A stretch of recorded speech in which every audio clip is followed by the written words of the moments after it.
was given a car. At this second job after The 30 second days? job, yes. So you're Yes. jumping into this. Did you negotiate for this car? No. It was just part of the perks. The guy I was replacing. This was his car, and he was leaving. He was senior to me. Mimi I think Mungu alinibariki. Mungu alijua nimetoka Uluyani, nimetoka kwa village. I've just come to Nairobi, and he didn't want me to suffer and go back to the village. Welcome to the Studio Little Bold podcast, where vision meets execution, creativity finds clarity, and mentorship unlocks potential. I'm your host, Abigail Osidiana, and this is the space for designers, dreamers, and change makers looking to build bold ideas and shape the future of interior design. Hi guys, welcome back to our channel. Today I have Travolta on set. Travolta will introduce himself and tell us all the good stuff. Sindio? Sure. Are you feeling good? Very good. Are you ready? I'm excited to be here. Thank you so much for coming. And share some knowledge about interior design. Knowledge inaenda kudropiwa pap. Kabisa. Please introduce yourself. Thank you, Abigail, for inviting me here. Karibu. My name's Hudson Travolta, Kwendo. I'm a Luya interior designer from Western. I come from Busia, born in Bungoma and born and bred in Bungoma.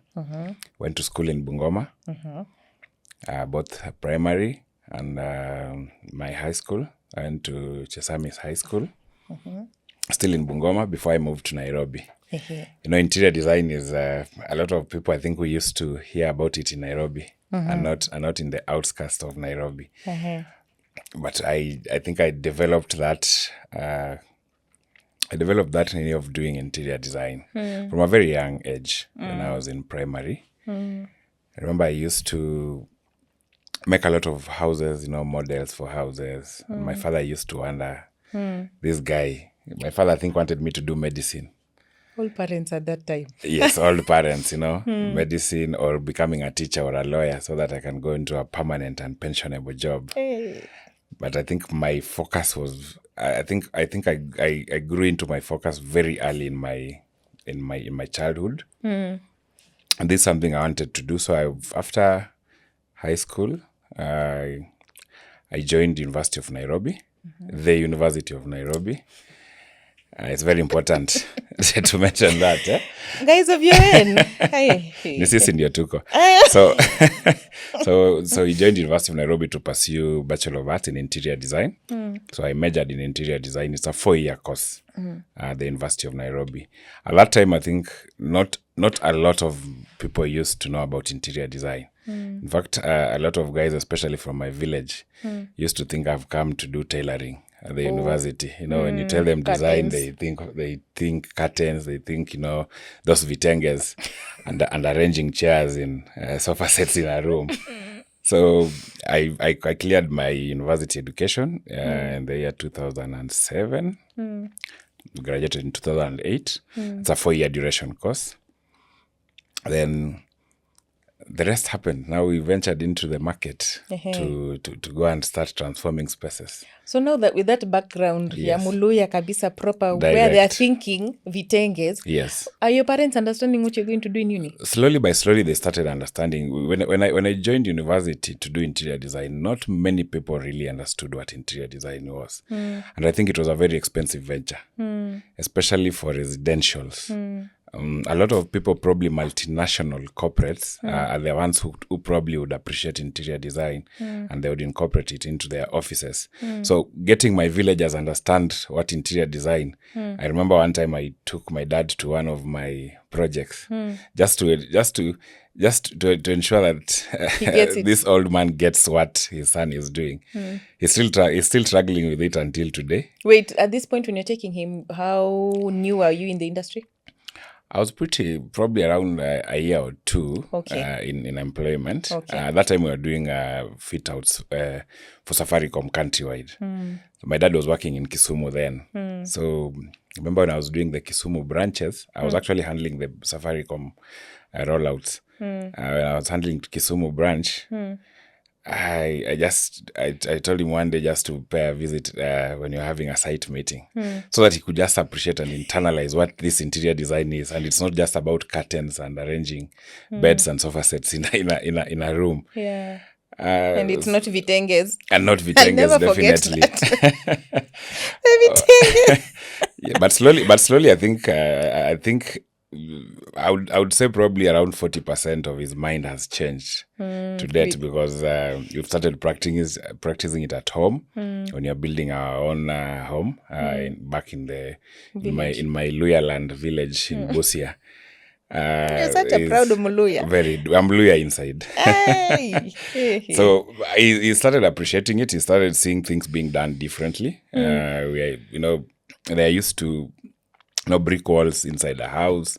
No one used to know about gypsum. They're used to those, those colored and the patterned ceiling boards, and they're not used to textured paints. They're used to whitewash, and you're just doing a whitewash in your house and moving in. Not used to textured paints like the ones we have in currently, like at Crown, at Classic Molding, such things, very new to them. So they were very shocked especially when I was constructing my house. I made sure I made my dad a project manager for our home, so that he could just understand the nitty-gritties, especially when you're doing the finishing.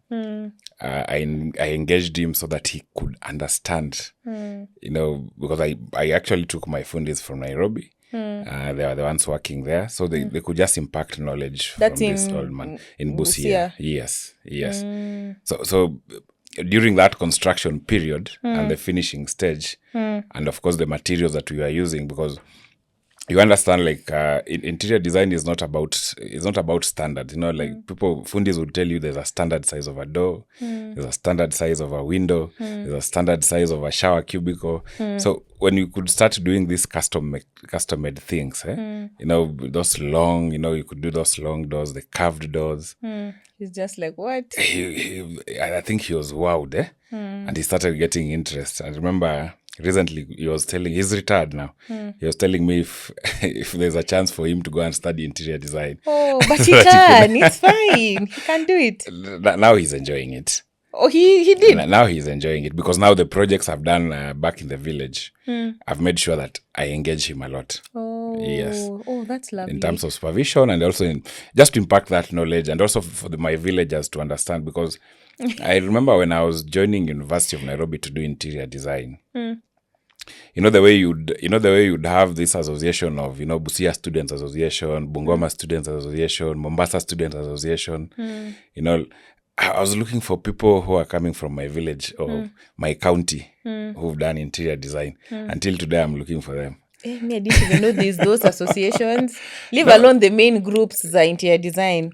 Leave alone the professional groups. Yeah, ndo nasema there used to be those groups in the university for where you come from. Really? Yes, I know there was like for Kisumu. I know like you'd get Luo students the Luo students at the University of Nairobi. They could have those caucus where they shared maybe their ideas, and there's a lot of things that used to happen. Like, for example, if you see with comrades, when there's a funeral in Kisumu, you'd see a bus filled from the University of Nairobi to go and attend that funeral of a comrade. Generally, those things used to happen through those groups. Yeah, we used to have a lot of those groups. Yes. Yeah. So, University of Nairobi, first year to fourth year. Yes. Do you get employment? Do you get a hustle? Do you get an internship, or do you just study all through? At the beginning, we have I think probably our cohort was the pioneer. The first, I think, 6 years were the pioneers of this interior design at the University of Nairobi. So there was a bit of confusion in terms of attachment. We could do an entire 4 years without having that actual industrial attachment that you're given by the university. So I remember we used to have something we used to call fourth term. Hey. Fourth term, we called it fourth term because that is the period that you are supposed to go for industrial attachment. A lot of guys in engineering and the other fields used to do it. But for us, it used to be like a normal time. We're just staying in the university and Because there's even the farms, there are not even enough farms or Not even the- any. Yes, not a lot were taking at that time, and you could hustle yourself to look for one.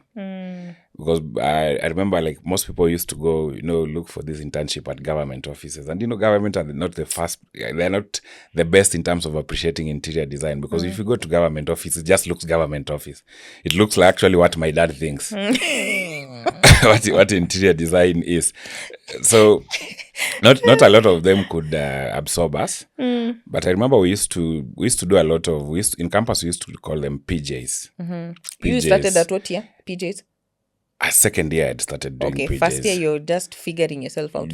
First year was just knowing yourself, knowing your way around the university, going to Chiromo, finding your way out. How big this university. Remember, I've come from the village. Just meandering around. Just meandering around, passing through the tunnel. That tunnel connecting the hostel side and the main campus. Just knowing what Nairobi holds for you, and of course roaming around Nairobi. But second year is, because remember, at the University of Nairobi, when you're doing interior design, what's different from University of Nairobi and other universities that offer the same course is that when you joined first year, you do all the 5 elements of design. That is fashion design, you do graphic design, there was industrial design, Product. That's now industrial design, industrial and product. It was one, and then there was illustration, and then there was interior design. Yes, so you do this, all of them, for 2 years, and then you'd major in one of those in your third year. If you realize, like, the course being offered at like, for example, Maseno University, Maseno, you do interior design from first year to fourth year. That's the advantage we used to have as interior design students at the University of Nairobi. So it gave us a broader skill. Even before you find yourself which direction you want to go. Because I remember some people wanted to do interior design, but at the end of the day, they realized they are talented in product and industrial. Some would say, no, now I'm very good in free and drawing and painting. They would choose illustration. So me, I chose interior design. And by second year and third year, we would do a lot of, I would do a lot of pages, like I was telling you, do a lot of posters, for campaign posters. For illustration. The guys for now, Sonu. For Sonu. I used to do a lot of nini for these guys in Sonu. In fact, most of them are my very good friends. They are my customers, the Kinababu Owino. Those are my good friends. I did for them a lot of work till today. I do some of those graphics works for them, posters, banners, and what have you. So it really prepared us.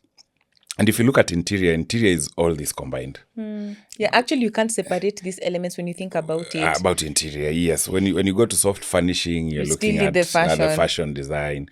When you go to when you go to artworks in a room, you're looking at illustration and graphics. Even your presentations to the client. Even my presentation to the client, yes. So it really impacted on that broadness impacted on how we would approach the field.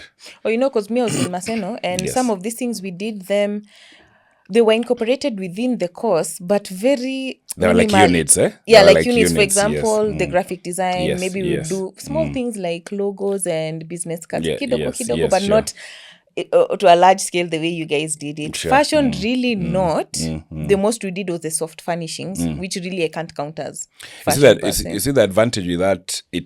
You are given.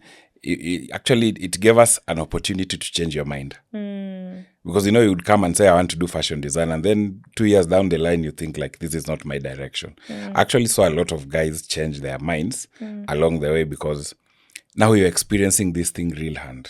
Not from, it's not like you're coming from high school and you think that is your direction. You're still not fully matured, mentally to know and make that decision. So the combination of all this gave us an opportunity to even change your mind. There are some people who thought maybe is product design. When they reach there, they realize this is a different thing from what they have in mind. It was a good thing. Everything has a pro and con. Yeah. That was a pro for that one. And also, I look at, like my partner in business is from Maseno. He's a graduate from Maseno. You see, for him, he went there doing interior design, and that's what he did, interior design. Once wanasema kwa Kiswahili, maji ukiyavulia nguo lazima uyaoge. Sasa you go in there, it's interior design, you have no choice, you have to finish or you drop out. Or you drop out. No two ways. Yes. Aya, let me ask, before you even move too far, you mentioned about your partner. I don't know if I'll be jumping if I ask this. If so, we'll pin it. But how did you end up doing a partnership rather than doing solo? Because most designers okay, let me not use most. That's a bad generalization. Let me just ask. Why not just go solo? My partners, one of them was my roommate in campus. And we were very good friends. We were 3 partners. We started as 3 partners at the beginning.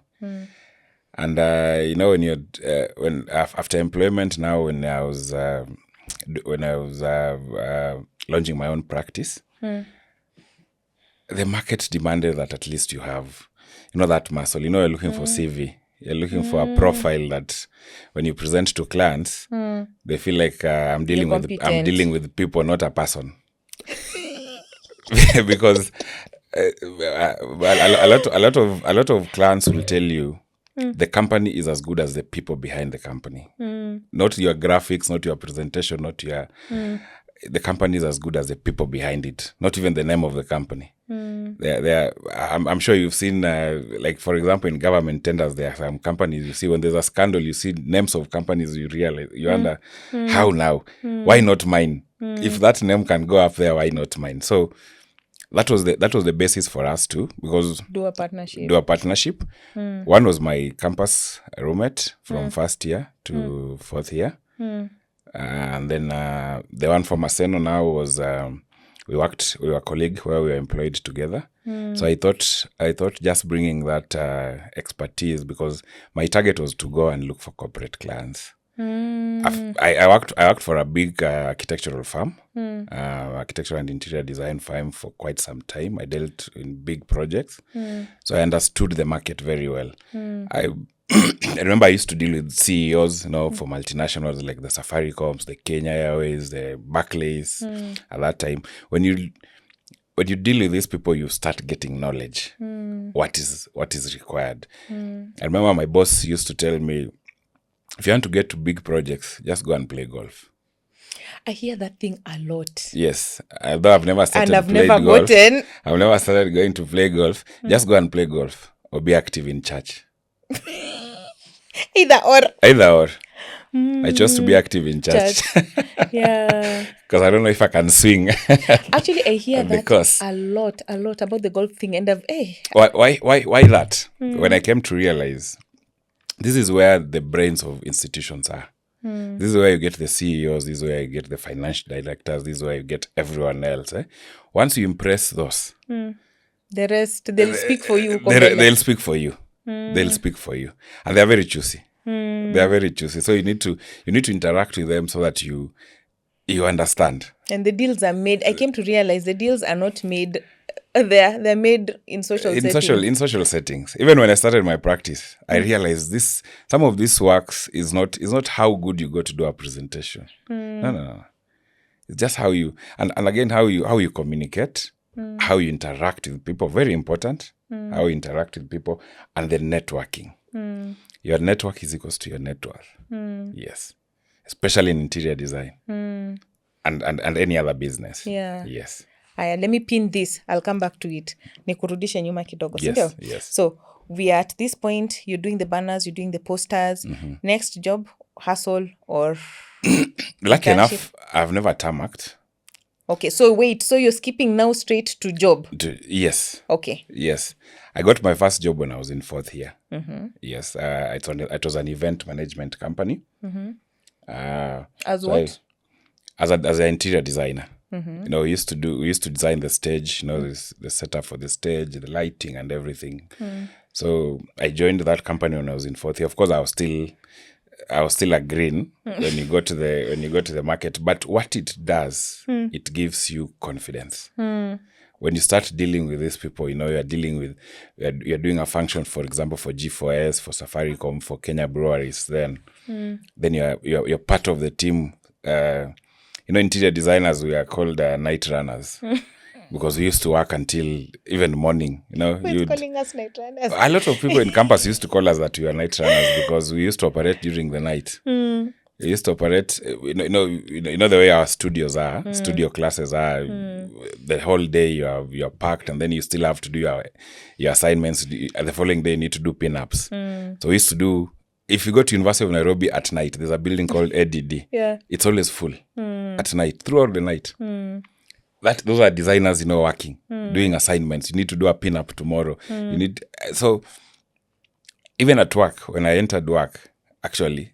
Interior design and build is just, it doesn't have times. It's not a 8 to 5 thing. So I think campus brought us that mind to us. So when I started working for this company in 2000, when I was in 4th year, I would go, I think, 3 times a week. Sometimes I would go half day. Because you're in school. Because I was in school. So those times that we used to have common courses, the common courses you can skip because you can come and read. But where you have the practical courses, you have to be I have to be in studio. So I used to juggle between work and when I was in 4th year. Then lucky enough, when I just cleared, I cleared when I graduated, I was confirmed. Because that time I was doing it on part-time basis. The 3 times. Yes. So wait, so tell me, what's the biggest challenge working here or shocker? Because this is now real employment. Yes. What was shocking for you as you're joining? How are you feeling? What's your headspace like? I actually, when I after graduation, I was employed for 13 days. When I was confirmed, my stay took 13 days. I had made application to another company. So 13 days after my confirmation, I got the letter for the other place. For the other place. So I got that company. I worked there for 3 months. When I was just being confirmed after probation, my journey has always been like a repetition. 3 months after that, then I got another job. They're poaching you, or what's happening? Yes. Now this one I was poached. The first one, it's because you had applied and you're waiting for the first one. The first one that I was confirmed the 13 days. I was working there when I was a student, the part time. After that, there's a former student. I think he was ahead of me by 1 year. He was leaving that other company, so he was asked to get a replacement. That's how I stayed there 13 days. He was asked to get a replacement, and he had given notice that he has to move. So I moved. I was given a car. At this second job after 13 days? The second job, yes. I was given a small car there. Wait, what position? Wait, Travolta. Just an interior designer. This other place, what was your title? The first place. Yeah. Just interior designer. Oh, so it was just interior designer. There's no at all junior. No. That's just interior. So you're jumping into this. Did you negotiate for this car? No. It was just part of the pack. The guy I was replacing, this was his car. And he was leaving. He was senior to me. I think Mungu alinibariki. Mungu alijua nimetoka Uluyani. Nimetoka kwa village. I've just come to Nairobi. And he didn't want me to suffer and go back to the village. Haya. So unaanguka hapo. So wait. Yes. Nipeleke pole. Yes. Most. Yes. So at this point, are you negotiating your salary ama package iko ready? That one I was negotiated for. I was by still green. By that other guy. So he told me, I'm leaving, I've given notice, and this guy has told me before I leave, and he needs a replacement. So they didn't say ati wacha tupunguze kidogo juu wewe ni nani? No, definitely walipunguza. Definitely walipunguza. I couldn't start at the same. I didn't even have the energy to go and negotiate because at that time, maybe if you're earning, for example, 30,000 and you're given 45, that's a super big increment. Jump. That's a big jump. Even if the guy was earning 60, it doesn't matter to you. It doesn't matter to me. What matters to me is the increment I've had after 3 months. Yeah. And a car. And a car on top of it, fuel car. Ya kwenda site na nini. Small. Were you going home with it? Yes. Mm-hmm. Yes, because as I told you, interior design is just about working, not 8 to 5. So that company was they were very busy, not doing very big projects. They have small projects here and there, but there were many projects. So I went there. I worked for 3 months, Then I had there's a company that it was in my heart when I was in school. I used to pass, that one you'll just allow me to mention. I used to pass construction sites. I see triad architects. You pass like GTC here, you see triad architects. You pass like, Times Towers, you see triad architects are the architects. And it was almost all over. They were very big. That time I had gotten, now after being given a car, I had gotten a girlfriend. I had gotten a girlfriend who was at Daystar then. Hey. So movement was very easy. So whenever I used to go and pick her. Wait, the Daystar uko chini ya the river ama hii hapa? No, hii hapa. So uko tu, Yeah, whenever I used to, kitumwa kwa site hapo ndio, nasema ni jamu, napitia hapo na ngoja. So every time I used to drive around. Yeah. Every time I used to drive around, I used to see that, billboards, either site boards, imeandikwa triad architects. I used to tell her, I always have confidence in myself and God. One day, ipo siku. Mbona umekuja kunichekesha please? Ipo siku. It's always good to believe, especially in our profession. I'm not a banker. Unajua banker, whether mimi ni suramba, you'll just bring your money and I will stamp that thing. You'll not care. But you see, for this profession, you have to have that confidence. Yeah, you have to have, because you have to look for clients and you have to look good. Number one, you have to look confident because you are selling to somebody an idea they don't have. So I was very confident in Kajambia. This one, God will answer. So I was telling my girlfriend then. She was my girlfriend then. I had confused her with this company car.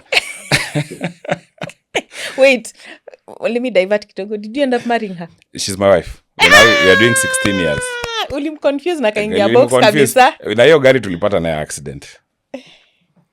We were going to Narok. I was doing Safaricom Narok. Shoop.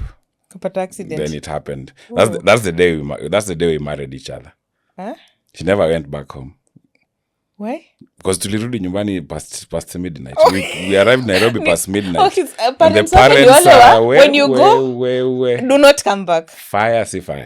Yeah. That is the first time. And the last time she appeared in their house. Allah. And remained in an interior design. With the beats. Yes. The Bungoma boy at that point. Alikuwa boy. Alikuwa man. Yes. The Bungoma man. But I was still a boy.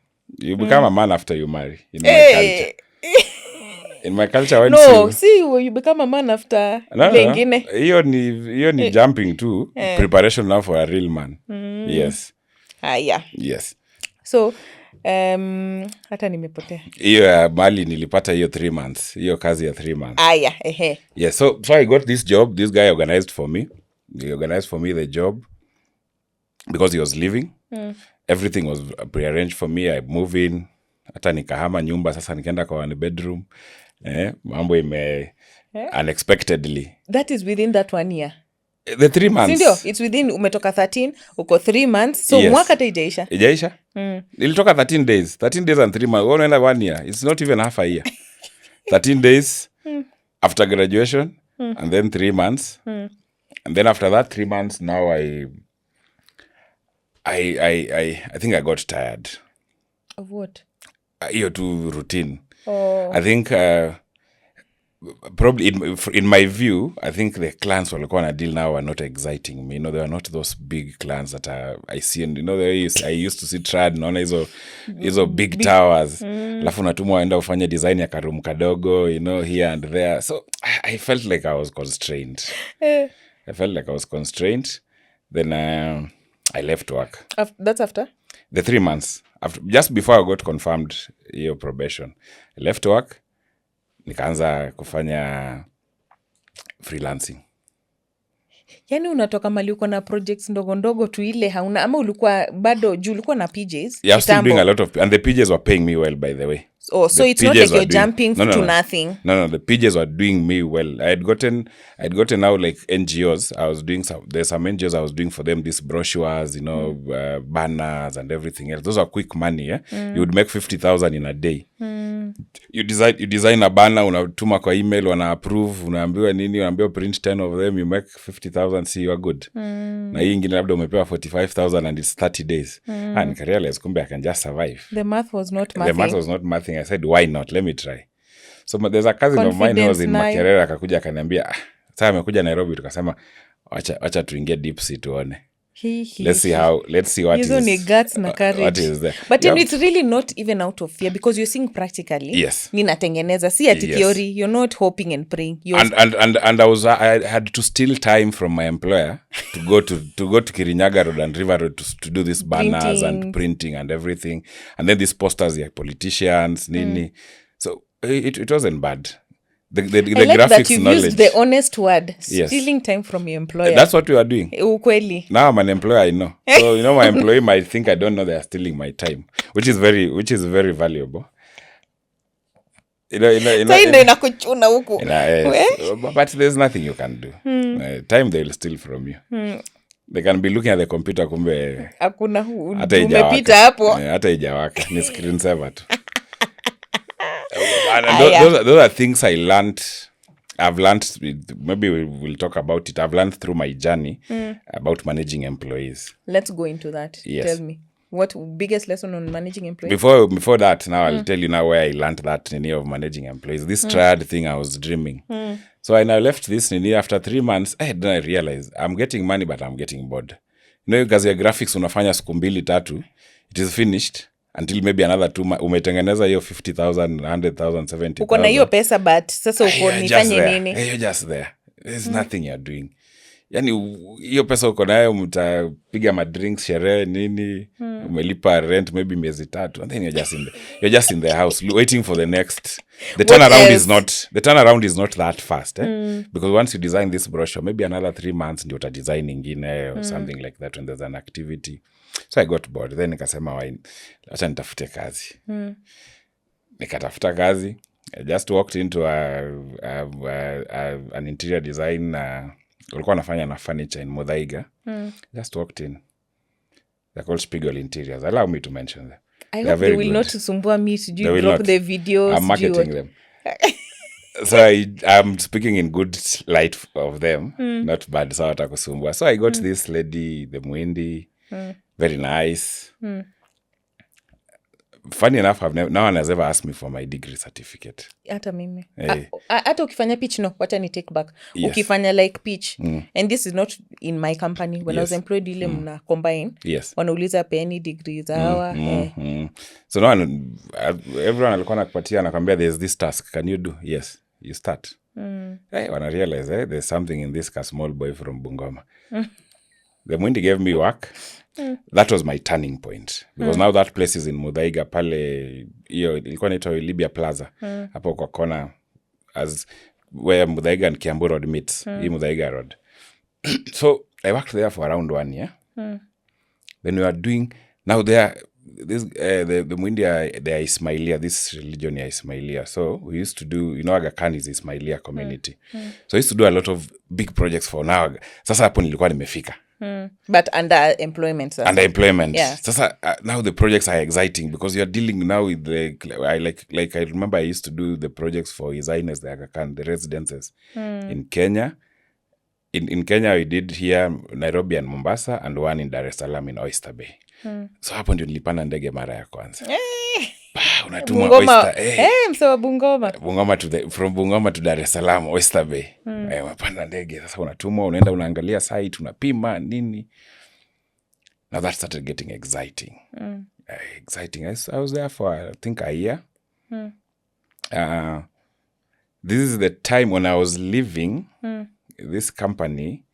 Now I want to connect you how I started the partnership. When I was leaving this company, the Mwindi also told me, Bana, you have been so good. Now we just wait to let it to replacement. We don't want to go to the market. Just look for somebody and tell us, hire this guy. So this is the time I introduced my partner. It was Shem from Maseno. ya Alma alumni. mater.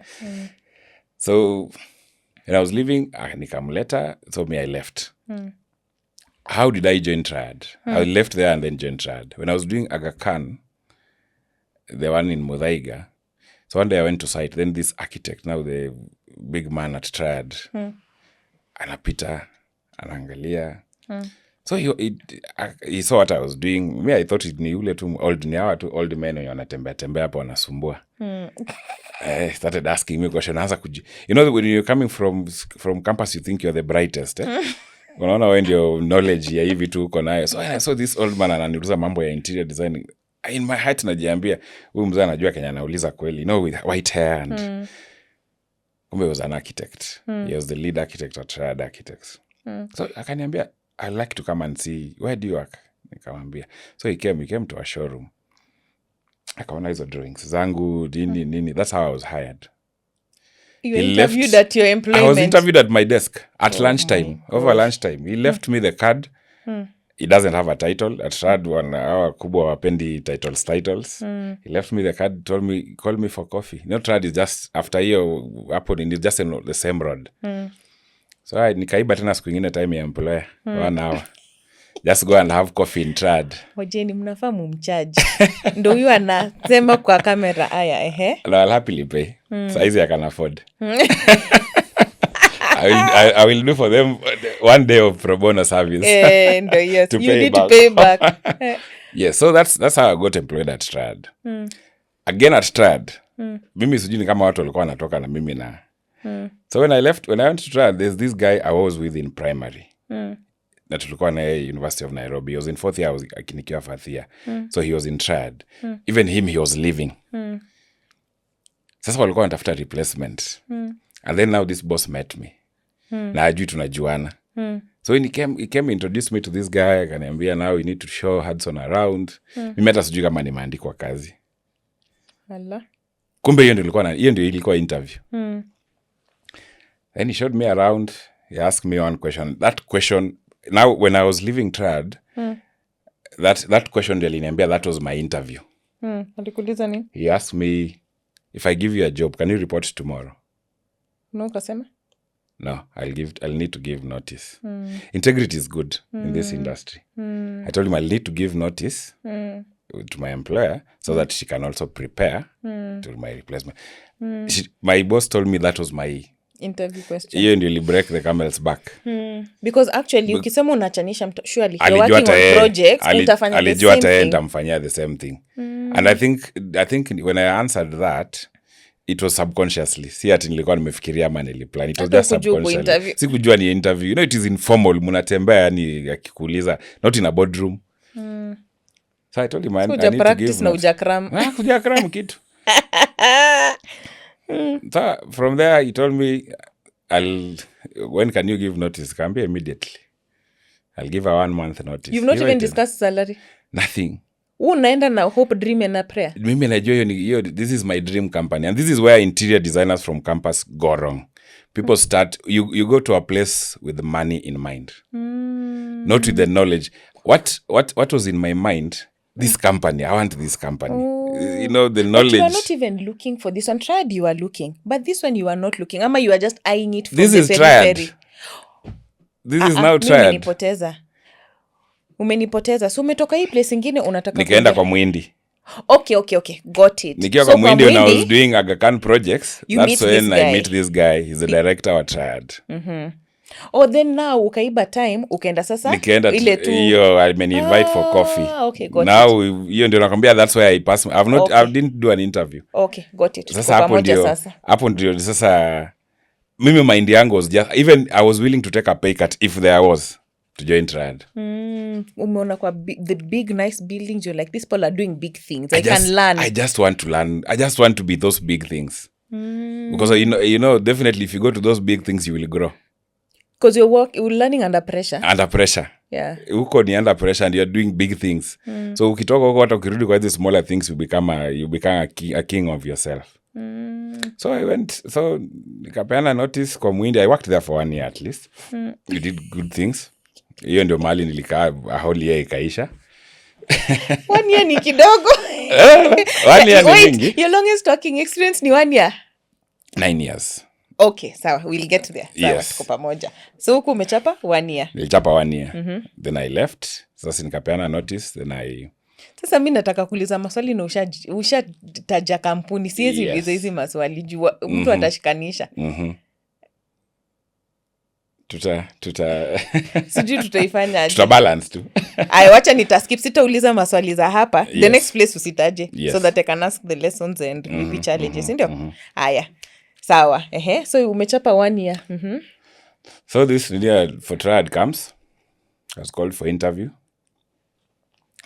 The interview now was to meet the other directors. Hiyo ndio tulikaa kwa boardroom. It was actually an introduction, not even an interview. Kumbe nilikuwa nishakuwa hired. Because remember, someone is leaving. And they have a pressure to replace. And they've asked for yes. So in fact, the guy I was replacing Sanambe is from my primary school. Then we went high school. We went different campus. We were together. He was in 4th year. I was in 1st year. He was more like a mentor to me. So when aliona nimekuja na nimezunguka na boss, in his mind, he used to tell me, "You've been hired." Huyo ndiye ana hire na kufire. So that was, I think, on a Friday. So he told me, before I go, because mimi from Monday I stop, Saturday nitakupeleka kwa hiyo ofisi nikuonyeshe sasa mambo vizuri. So Saturday we went because it was open, people could come anytime, tried to come anytime. So ushaambiwa officially unakuja? Sijaambiwa, huyu ameniambia hiyo jua iko confirmed. So huyu ameniambia hivi vile inaongeleshwa hivi, hiyo iko confirmed. Huyu yani asha confirm, and then he has under a lot of pressure because this guy is leaving on Monday. And that guy was doing Safaricom rollout projects. And there must be somebody, because for that time we were doing Safaricom 4 days in a week. You're out of office. You are traveling. You're either in Machakos, you're in Busia, you're in Bungoma, you're in Garissa. So they needed somebody, and also very young, so that who can travel. So it was under pressure. And they didn't have time for advertising and interviews and what have you. So siyo ni Saturday amenipeleka. Monday I receive a call. We like to have an interview with you. Mimi meenda na certificates na everything else. Na certificate na everything else. Now naenda kungojea maswali niulizwe ulisoma wapi niwatishie the university. Shock on me. Nafika pale napata 3 directors plus the 4th one mwenye sasa nini. He introduced me akasema, now this is Hudson. Hudson, I already spoke to him last week. I saw his work. I'm still panicking. I'm waiting for maswali ianze bwana. Nimejiami nimekram bwana. Ile hata ukiambiwa sahi ukigongwa kidogo na sahau kila kitu. Sasa nasema hizi processes za design bwana nimezisoma. Muulize mapema kabla nisahau.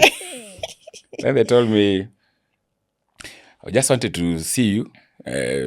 Director alikuwa ametuambia about you. We are glad you're joining us. Sina barua bado. Lakini shaambia we are glad you're joining us. Confidence juu. So I was asked, funny bit. I was asked how much I want to be paid. I think I was even willing to take a pay cut. I could not wait to join. Yani nimefika day 1 kwa hiyo kampuni, nimeingia kwa mlango kama an employee. That was my dream. Hiyo nilikuwa naonyesha girlfriend. My bots. And I was told, how much do you want to earn? I said. Akasema sioni wakitishika.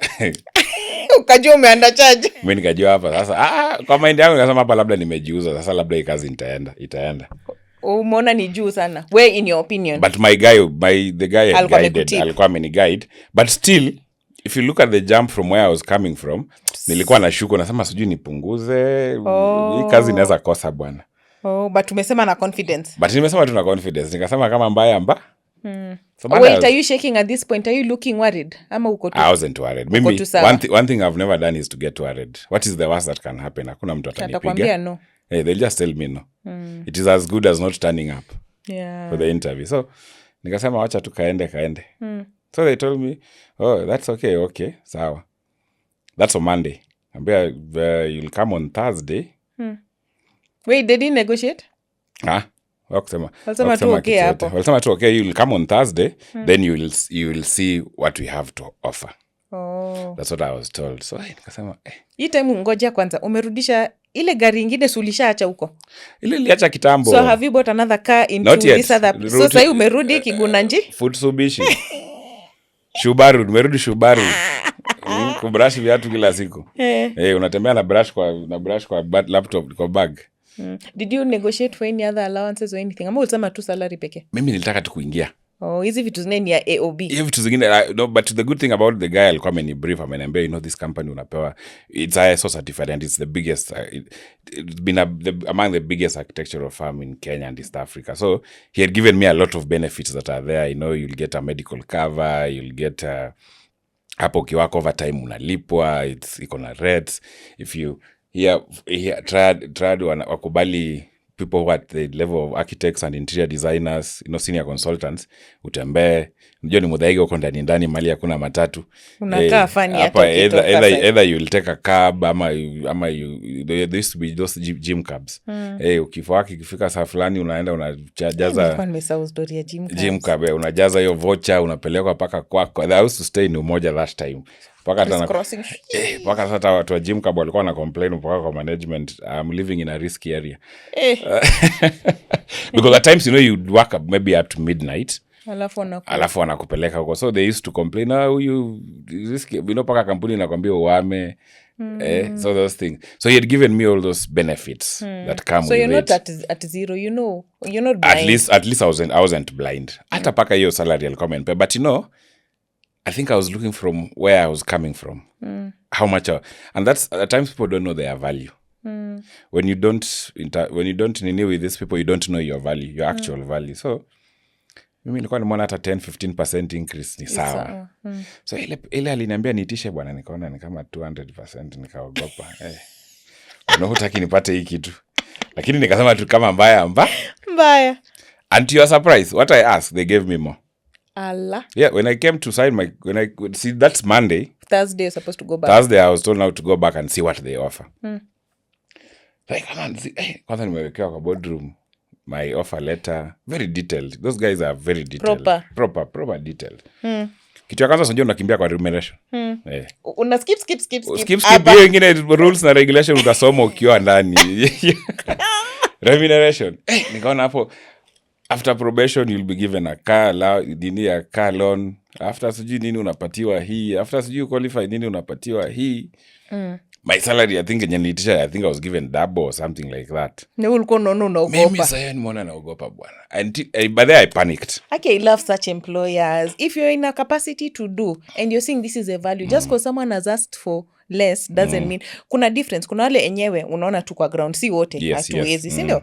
But if you're in a capacity to, usiseme sasa wacha niangalie Travolta akai kupewa hii ishukishe, si ndio? That was so lovely. You see, for them, they are ISO certified and standards. They have standards and they have classes. There's no way you come in as an interior designer and you earn less than a technician. There are technicians there who earn good money. So they've made, at least when I worked there for 9 years. Rise through the ranks paka nikakuwa ile mahali sasa siwezi pita hapo. Hapo wamekwambia wewe usiinue kichwa upita hapa tena. Sasa I worked until I got to management level. So that's where I could understand, this the standards that they have in terms of employee remuneration. There are some guidelines to that. Wezi niita mimi nikuwa interior designer and the person who is a technician, who is junior to me, is earning more than me. So they could, kuna hiyo control walikuwa nayo. And that's how I think pesa yenye mimi niliitisha, I think it was level ya a technician. Ilikuwa level ya technician. And you see for them, you see with ISO, every year there's an increment. Automatically. Every year you get an increment of your salary because of inflation. So unapata technician amefika huko juu. So when you come in, like I'm sure when you go right now, ile pesa entrance anaweza pewa huko ni pesa mingi, lakini really. So it's ati itarudi chini sasa juu. Sasa miaka zimepita na unaanza at this level, no. Unless now but sasa technician ubaya huko watoki sana. So unless sasa wapate new technicians. So in short, they are good employers. Very because good. Also to me, keep someone for 9 years. To me, they're the best. And you're saying other people are not leaving also. It means it's not even about the money. There's also a work culture that's very good. I enjoyed working there. Kwa hizi kazi zote, I think if there's anywhere I could go back is there. Why did you leave? Ambition. I get it. Ambition. I had promised myself I'll work for 10 years. I left on my birthday. Yeah, on my 9th birthday nikafika Mombasa Road nikasema hapana, hii imetosha. I think I'd also pia nilikuwa nimefika you know, you've done it all. The dreams I had about interior design, meeting these companies, doing these corporates, I'd done it all. Nikajiambia then, unajua pia ukiwa kwa hizi kazi, clients keep poking you and asking you, why can't you do it on your own? Unapata steam. Unaanza kupata ka steam. Kwanza unaona huyu ananichocha ama nini, alafu unaanza inakuwa a song the first year, the second year una realize but then you know I can do it. I can try. It's not easy decision, but kwanza for men, yes, it's not a very easy decision. For women, we can just do our random things na tutoke. Wanaume mwenye uko na watu na providea we. My biggest fear of leaving employment was my wife. That's what I'm saying. In my heart. Until I had to ask her. Na nikamuuliza akaniambia, in fact that day she was very, alifurahi sana akaniambia, even your friends walikuwa nasemango umekaa sana. 9 years. With my history at 13 days, 3 months. 9 years. You have overstayed. Yeah. Actually, I feel like that's the biggest challenge. Sisi, wives, you can do whatever and then uamue leo nafanya hii, kesho nafanya. But the man has to really think mahesabu zake. Yes. Because it's impacting you. When she gave me the nod, ulisema yes. Kwa hiyo jam hiyo. Hivyo aliniambilia yes hapo. I didn't even reach the office. You did what? I didn't reach the office. What did you do? I wrote an email. Allah. Niliandika email nikasema mimi sasa. Masaa zimefika. Nataka tukuje kesho, we need to talk. You know the way you're told you need to talk. Unajua tu problems. Funny problems. But I didn't live in a bad way. I went, I explained to them. Kaambia nyen mali nimefika. And to expand my territories. Because also realizing, you know, when I was working there, the targets we were given, the amount of projects you have to do in a year. You do like me. I remember ilifika wakati nimepatiwa I have to do projects worth around 700 million in a year. So 700 million I book calculate kama averagely consultancy mnalipwa 10%. How much is that? The scale of the project itself. For you to get what percent? Yes. Working backward. Just work backward and realize how much the company is making. Because they used to do big projects. You know, like, for example, kama, like, I was involved in Britam Tower and UAP and Safaricom. So, ukiweka hizo projects zote unapata zimepita hizo target. By June umepitisha target. Just average ilifanya 10%. Because some would be 15%, some 10, some 7, some ngapi. Then you realize you're making a lot of money for these people. Then you ask yourself, can I make even just 1% of this? Or even 0.5% of this? Sitakwa progress. And there's nothing as sweet as just making your own thing. Hata kama unatengeneza cupcake and selling it. Just one cupcake. Ulibeka alafu kauzia mtu akanunua. There is that element of satisfaction you get. So, hiyo ndio ilifanya nikasema so it's no longer even about the money. Sasa ni ile like okay, sasa ninaweza fanya nini mimi? Yes. Because anyway, salary was not a problem. It wasn't a problem. No, it wasn't a problem. And of course you used to do also PJs. And vitu ziko tu. Kwa industry zima PJs ziko tu. So other than the drive there, yes, tell our viewers, did you premeditate? Wachana hii kutiwa steam kidogo. Premeditate and say, okay, I'm looking like this period nitatoka and this is what I'm putting in place so that I leave. Ama uli jump the gun? As I had mentioned, I had promised myself working employment 10 years. Remember, trad is 9 years, close to 9 years. Alafu kwa mwendisi ilikuwa 1 year. You were counting plus the other places. Yes, okay, I thought the 10 you were counting hapa peke yake. The 10 years was employment. Nilijiambia 10 years. Remember I told you after the 3 months I decided to go freelancing. Nikafanya 3 months. Nikatest, nikaona si mbaya sana. But it requires experience. What current designers are making mistakes right now? Mtu ametoka shule anataka kuingia kwa self-employment immediately. It doesn't work like that. You might be lucky, but high chances you'll be unlucky is very... There are many. Why? Because you see, like interior design, you're going to sell your portfolio. Portfolio is simply works you have done. What work have you done? What have you done? A lot of people will give you jobs based on what you have done, not telling them. Sio story. Na sio good designs a computer. This was before and after. This is before and after. I actually designed this studio this way, and this is how the studio came out. because that's a very big, I think I saw you will discuss about the challenges in the field, theory versus the real thing on ground. So what I would encourage people, especially young interior designers, just go and get that experience. And when you go to this, when you get employment, apart from the money aspect, what people miss, number one, you're going to learn how to do things with teamwork, because you're going now to work with the other people who think differently from you. Because at times we think we are the best in what we think until you meet the best. Then you're like, hey? If you have not invented anything, you're not the best. You're just copy paste. Wewe ni the best among the best. Yeah. So it's good to work with people. You learn teamwork and very important networking. Hii employment utatumwa kwa mtu because huyo employer wako alipitia somewhere na amecreate some network and you will benefit from it by meeting these people. Because a lot of challenges you see, like it's just like sending application letters at jobs. Siku hizi hata they don't do regrets. Kitambo walikuwa wanakutumia barua ya regrets. Siku hizi they don't even do regrets.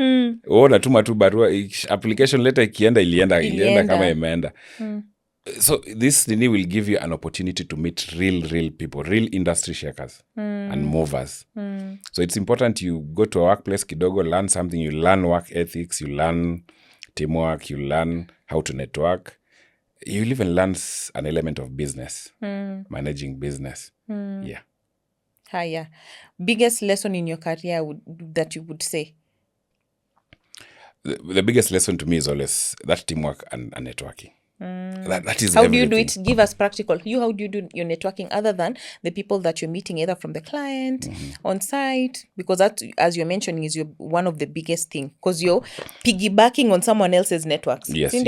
Abigail anajua huyu, anajua Stephanie, na Stephanie ni CEO wa Safaricom. You've met. Enda, nimekutuma, meet Stephanie. It's already a piggyback, sindio? Yes. The biggest thing is... what I realize, this networking is just not about meeting people, like going to a church. Ati utakutana tu na CEO hapa alafu mimi ni interior designer and then it starts. Remember at the beginning I told you the two places to meet people is where? Golf and church. And this golf is not going to stand there. Go and play. Mtu anasema huyu jamaa ananishindanga kila siku. That's a CEO saying, hey, huyu Abi, hey, Abi, hizo sijui mavitamu zao za golf. Huyu Abi, then they'll develop something in you. Unaona? So hata ukienda now that seme like in the golf course, if they're in the course you are very good and they notice you, they know you have something good in you. Ukienda kumwambia sasa I can also do interior design. So unaona umesoften. It's not a rigid hard it's wall. Not a yes. Lakini kuna mwenye atakuangalia anasema what do you mean you can do an interior design for my house? How you don't look like. But if they see your strengths there, they will endear themselves to you. Your church. When you go to church, that's what my boss was telling me then. Make sure you participate in church activities. Pro bono here and there. A lot of people make big mistake. Pesa mbele. Just go there, participate in big. Hizi makanisa unaona hizi kanisa it has very big people and very silent. Hawaongeangi. So just go there, participate in those activities, church development committees. I participate until today. Even in my church, I'm in the development committee. I just make sure you just go and create an impact. Pro bono. That pro bono will give you... There's somebody in church there who is a CEO somewhere that you don't know. Hey, Hudson, I get a lot of that, especially in our church group. I have seen you guys have done a good proposal for our mega church and blah, blah. There's a friend of mine who wants to do a house. Are you able to do that? You see, sisi hatutaweka billboards. Ati Supreme Interiors, nini watu wakuje tu anatembea ati now do this for me. A lot of clients I get from the search forums. And that is networking. Networking does not necessarily mean I know her, I know you. Inaona tu forum kama hiyo umeona na ukaona, hey, this guy is doing something. Can I refer him to my friend who wants to build? You can be of help. Sijatuma profile. Ni hiyo tu kame kusell. That's an interesting approach actually. Yes. So mumelearn kitu. Guys. That's an interesting one. And not necessarily, and what I'm also getting from you, it's not necessarily that you're wanting to get something out of it. It's also service. Yes. It's just giving back. Sindo? And subconsciously, the work thing comes. yeah. It comes. Even without you knowing, it just comes. I get a lot of inquiries from people and from very new sources, unexpected sources. Can you do this? Can you do this? And then something else is just discipline. Discipline and delivery. Very important. Tell us more about that. Discipline is where you, for example, you get a project and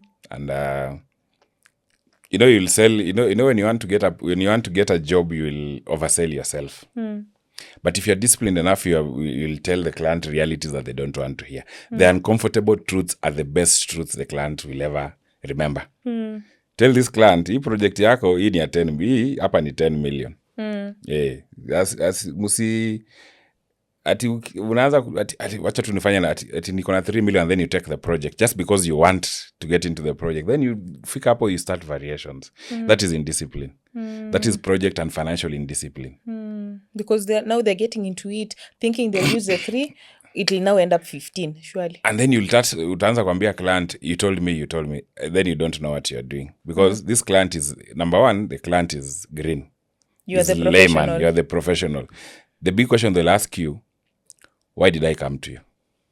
Should have told me. So it's no longer their problem. It's no longer their problem. Just tell the client the uncomfortable truth. Mimi, what I always tell my clients, just from day one. Hapa, tutagonga mwamba. And at times you, the discipline, at times there are projects you just say, no, thank you. In a good way. You don't say no, but in a good way. For example, how do you say it in a good way? Unaambiwa, can you tender for this project? Na unajua uitaki. Unajua iko na stress. Unajua hapo unaenda kuchoma. Just ensure that umeprice double. You see, you have tackled 2 things in one. Wamekutoa tu wenyewe. The client knows at least you gave an effort. You didn't reject, because kuna ile hasira watu wanaekana sema hii sitafanya. Natumia hii tenda sitafanya. Fanya tu, lakini fanya ukijua wacha tu wenyewe wanitoe. You have said. Na sasa kama una time, unajua sometimes hizi tenders zina waste time mingi, even just combining these documents. Unajua vile zinakuwa. So unajaza zote hata kama wewe uko interested. Vile zina take time mob. I select. I'll tell us about the ones that you've selected and you're not going to do. No, how do you say no? Kuna you see, like for example, hizi tenders za gazeti, me I don't do. I have never done and I will never do. This is a gazette. Number one, zingine zinakuwa predetermined. It's just a process there. They are filling up. Mi naonanga zote. But kuna zingine, kuna those that you look at them and say this is a worthy. Of course, kuna one or two connections here and there. But you know this is a worthy thing to do. To try. Ukiitwa, for example, tender Safaricom. Even if you know you're not going to get it, just announce yourself. So let them know you're there. Let them know Supreme Interiors is there. The ones that you're saying no, yes. The ones that you're saying no, tell us a nice way, no way, and you know you're completely not going to do it. You overprice. So you still do it. You still do it and then over. But there are those you select because you don't want to. Maybe you have a relationship. Unajua kuna zile, especially individual clients. That is where the challenge is in the market. Individual clients. Huyu individual mwenye utaki hata kufanya hiyo pricing. How do you do it? Tell our guys. It's people would approach it. No, people would approach it differently. I think the way I would approach it is probably different from it's not a standard. It's not a blueprint. But how I would do it. That's why I mentioned there are some I would choose to fill in the tender. Double it. Na initoke. Ile wanasemanga fanya ikutoke. Hiyo hata client anakuita anakuambia Hudson, tulijaribu tulitaka kukupatia. Lakini I think you are the highest bidder. Unasema thank God. Thank God for this message. Yeah. That's njia namba ya kwanza. Yes. 2. I don't want to use the word ignore. There are some you pretend you're busy. I didn't see it. And it happens a lot. It happens a lot. Especially to somebody you don't have a relationship with. Amujuani vizuri. Wamekutuambia, I was on travel. Unangalia the dog ate my homework. Iyo. Yeah. I want to wrap you up because you had somewhere else to go. Sindio? Yes. So let me squeeze in a little. Sindio? Haya. Biggest shocker of your career? Don't worry, we can give you a bit of time. Shocker. In employment, or do you want, let's tackle employment, right? You want to do both? Yeah, employment ndio niko na the biggest shocker. But not necessarily as for the career, but during my career period. We've done a proposal. We go with one of my directors to present to the client. And I think I had not done my drawings to scale. I think nile mefanya mbio. Then you arrive. The board of directors wamekaa hapo. It was a corporate entity. Board of directors wamekaa hapo. Boss anaingia, nimefika na set of drawings, nini nimejichocha. Of course that one I was panicking because I knew something is amiss. Unajua internally you just know. And my boss was very tough. I think pia some of these my directors, my boss ndio pia alikuwa the directors of many of these corporates. So most of them are his peers. So he enters a boardroom. I'm there. I arrived very early. He looks at one of the drawing. It's not to scale. I used to work with his scale rule. Akatoa scale rule mambo tofauti. Alidarua hizo drawings. Hii ni kabla watu wamekuja, so because you've arrived early. Directors are seated in the boardroom. Wait, so before your presentation akaamua hebu niangalia faster? Yes. What is it I'm going to present? What way is he checking there? Why not? We hadn't met in the office. So dile unapigiwa unaambiwa we meet tomorrow at nini, make sure you are ready, nini blah blah blah. Yeah, sasa mimi nimefika na drawings not to scale. Scale is very important in design. I'm sure you know that. Then he just literalize on my drawings. And you know the board of directors wamekaa hapo kwa boardroom, inaraliwa wakiona. And then you have to present. What are you going to present? Hata utaongea theories. Juu una kitu na uwezi sema. You have to say something. So ukasema nini? Si uzuri nilikuwa na soft copy. Of the same things that are not to scale. Of the same things that are not to scale. So we had to project. But the entire presentation, my boss alikuwa amefrown. You can imagine the panic. You're just doing it, but the panic. Na nikitoka hapo nikajiambia, this one, after here, sirudi. Naenda nikienda. I don't know what I'll meet in the office the following day. Nikasema hii nikitoka Mungu nisaidie tu hii presentation niishe. Niende nikiwa high. Find my room, ni find my way home. Nikifika home, sirudi huko. Unahepa problems. That is the end of me. Then I tukatoka. Sasa of course unajua ma directors ni rafiki ya boss. Sasa mimi tukimaliza simetoka, wanaacha bado wanapiga ma high five nini, wanacheka nini, wanafurahi, wanapiga ma stories zao za campus days. Nimetoka nikaenda. I reached home. When I was sleeping, my mind inajiuliza niende ama nisiende. Do I just not go to this job ama? But just something told me. Enda tu. What is the worst that will happen? If you go and get fired, and if you don't go and lose the job, it's the same thing. Just go and get fired. Nimejichocha bwana, nimetoka, nimeenda. Na hapo kampuni nimeshaninunulia gari bwana, baada hata sasa na enjoy. Na drive waka naona wataniitisha hata hii gari, labda wanaweza niitisha hii gari. So uko worried vitu mingi. Niko worried. Nikafika kwa ofisi, boss alikuwa hajaingia. Then when he came akakuja kwa desk yangu, nikasema sasa ndio hii. He's the same boss who hired me. Sasa ndio hii imenikuja. The guy vile alifika hivi started laughing. Then I got more confused. I started laughing. Akaniuliza. It's him who asked me. What is the worst that could have happened? Now you know. Now you are growing. That was deep end for me. It taught me something. Eventually, baadaye akaniexplainia, I wanted to see how you handle your emotions. I think it was a test on its own. So he did that even tearing there intentionally. Although hata kwa ofisi alikuanga tu hivyo. Kwa ofisi mama alikuwa anatupa hata iPad huko anakasirika. The emotions, unajua saa zingine hii mambo ya design na nini, emotions inakuanga high. So his temper saa zingine inaendanga, saa zingine inashuka, but if you understand him, sasa unajua si nikumavoid tu. Unajua akipita hii route unapita hii route, mnakutana kwa board meeting. That was my biggest shocker. kwa field, nikajiambia hey, kumbe hata scale inaweza kuwa something very serious, not the design, the scale of it. just the scale of the Me drawing. even in this story, do you know me what I'm seeing the shocker is I can mess up so bad but still get some grace. Yes. That's also shocking. Yes.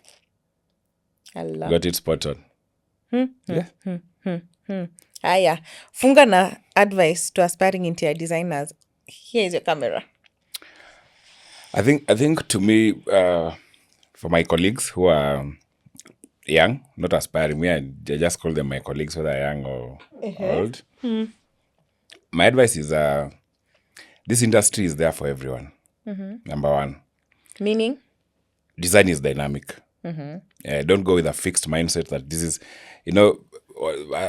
I used to, there's something I always tell like my employees, design is dynamic. Don't go with a fixed mind. There are times you design something you don't like. Ultimately, the client must like what they want. That is the ultimate. Because design is not a blueprint.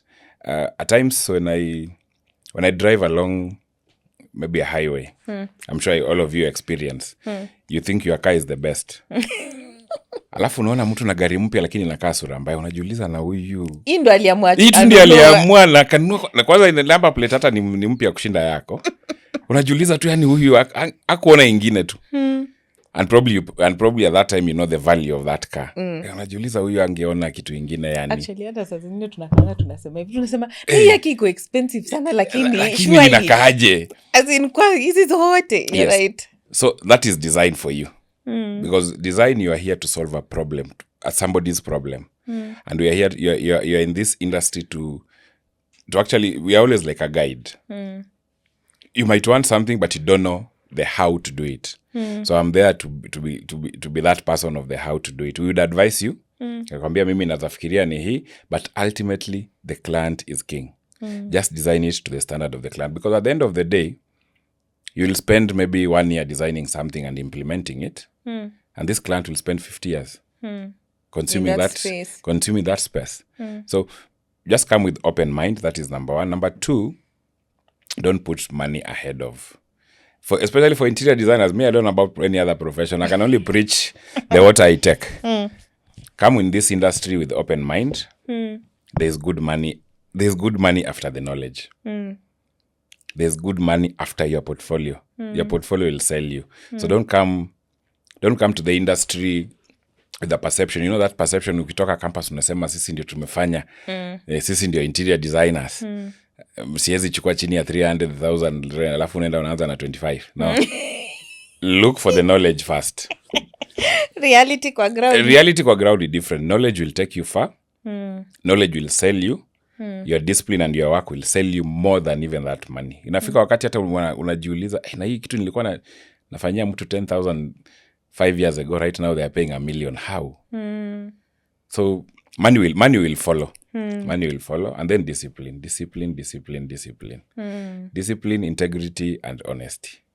Discipline, integrity, and honesty. Discipline, integrity, and honesty. That will take you places. Afadhali hata ufanye kazi mbaya na mwambie client yenyewe hapa nimemess. You're honest enough than looking for excuse. Kuna clients and pinning it to this other kama huyu angefanya huyu sijui nini. No. When you are disciplined, you have that integrity, na uko na hiyo honesty. When you make a mistake, at times swallow your pride, sink in the cost. Like what I do, I ventured into design and build eventually. That's another whole topic altogether. You realize you design something, people implement something different from what you have envisioned. So we ventured into that. At times you take a loss just to correct a mess that you yourself, you see it's a mess. Even before the client tells you. Don't pass blames in this industry. That will be the end of you. Kila mtu anasema huyu ukimupatia, huyu utalia machozi. Yes. Oh, just before we wrap up, I don't know if I missed it or you didn't tell us. Focus your company right now. What are you guys focusing on? We're doing the company called Supreme Interiors Limited. We'll link them here. Yes. We do design and build solutions and also project management. We started the design. But a lot of clients were coming back to us and say, you gave me a good design, but the execution was poor. So it was more, for me getting into the build, it was more of a client's push than our push. Initially, we never wanted to get into it, but we had no choice. So clients pushed us to start doing design and build so that you deliver what you promise. What you said. So is this in commercial? Are you in residential doing ama unafanya kila kitu just like an interior designer, anything? We're doing across board. Okay. Recently we've also expanded. Now we're doing the actual construction, the building construction. Yeah, so we actually now do turnkey. Oh, nice. Yeah, we do. Kama ni nyumba, we get an architect. Maybe we partner with architects also. We design it from scratch and we build from scratch and execute it to the end. So those are 3 departments in our company. So design, you also do the fit out, and you also do the construction and project management. I give you so much respect for the fit out part and the construction because that's a headache. Yes. But once you have your proper systems in place, it's like a machine. It just needs to be oiled properly. Yeah, just be an overseer. Let the people who know what to do what they need to do. Don't be a jack of all trades. And also, we did expansion gradually. It wasn't a one-time. It wasn't a one-time thing. We entered into design. We did design. Then we entered into fit. Before we even went to construct. The construction bit actually went through during Corona time. Hapo Corona watu ilibidi. Watu walikuwa na manyumba mbaya hawana mali pa kwenda. Investment yako yote kama ilikuwa hoteli na buses na zote zimeground, unaanza kuwa mkulima.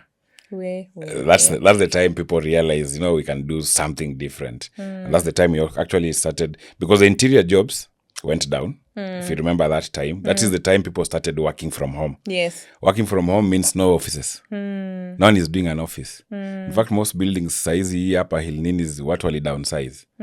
People are working from home. So we didn't have work to do in terms of designing for offices. So opportunities zikatokea, tukasema why not? Kuweka mawe juu ya ingine na weke simiti. Na weke kabiro. Si unasonga ukisonga? Yes. And with that, I'd like to thank you so much. Thank you for coming on the channel, honoring our invite, coming on time. Pole, we had another shoot that spilled over into your time, but we really appreciate your patience and for sharing with the community. Sindio? Yeah, most Nikikuita tena utakuja? Tutakuja. Bas, because we need another part 2. We should. Yes, because we have actually a couple of cities. I don't know if I mentioned to you on phone. Yes. Yes, so we have a couple of cities, and the main purpose of this platform is to educate designers. Wachana hata emerging. Kila mtu tu. Because you learn from everyone's stories. You learn also from people's mistakes. You learn from people's challenges. And then also you get bold from realizing, apana, kumbe I can say no. Oh, kumbe naeza sema yes. Even sometimes you feel like the sky is here. And then you realize, this is what people are doing. I'm playing small, So thank you so much. Please follow you on socials, right? Yes. We will link them here. Follow, comment, share. Yeah, when you meet him on the streets, sema hi. And with that, until next time, bye-bye.